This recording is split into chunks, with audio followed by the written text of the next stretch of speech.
As long-time viewers probably know, this show is built on 3 pillars. Anime, my hatred for Rasolnik, and fairness. And quite frankly, I think it's unfair to only shit on Kemono Friends too, especially when the people who made the first season have buggered off and made Kemurikusa at the same time. Yeah, remember previously I briefly mentioned a war going on? Entertaining story, that one, but since I ramble about anime and not some random people I don't care about, here's a brief summary. Tatsuki, indie man, very famous, has a studio, won awards, hired to make a shitty mobile game adaptation, makes Kemono Friends Season 1. People liked it. Kadokawa fires Tatsuki and his studio because reasons. Kadokawa put some unlucky bastard to make Kemono Friends Season 2. Tatsuki and his team made Kemurikusa. People's asses spontaneously combust. Kemurikusa is a 12-episode remake of his earlier work of the same name. In case if you're wondering, no, it's not worth it, because the first 2 episodes are basically a condensed version of the same events. The only things that are different are the characters' design and the graphics that managed to be even worse. So before I start to ramble about the plot, you know, when I watched Kemono Friends, I thought the graphics were like that due to low budget, but apparently this is pretty much the style of this studio.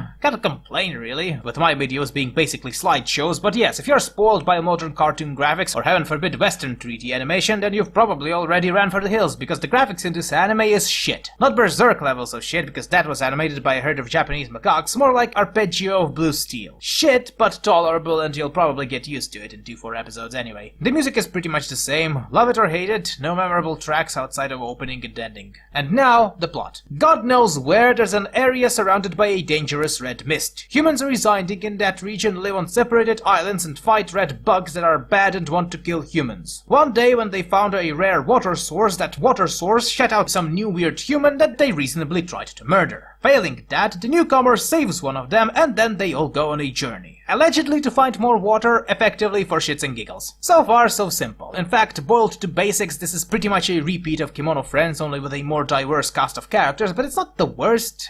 At least on paper. See, the biggest barrier for people to understand the plot will be that it literally starts in the middle of its meta-narrative. The characters know more than you, and they constantly refer to events they have no idea about, and our main protagonist, who's supposed to be our middleman, isn't helping the matters either, because when he isn't jerking off to potted plants, he sounds at best over-enthusiastic and at worst over-dramatic. To understand how irritating he can be, find an article about the most horrible event you can think of and try to read it in the most happy-go-lucky voice you can muster. Sounds annoying, doesn't it? And you know, this wouldn't be as bad of a thing if the plot actually went in an understandable direction, but instead each episode and even the ending leaves more questions than answers. Why is she a cat? Who is our main protagonist? Is the first person alive? Are any of them alive? Where are the supervisors of this project? Did they just have a prolonged lunch break or something? And where even are we anyway? Because the ending scene sure doesn't look habitable by any humans. What is this?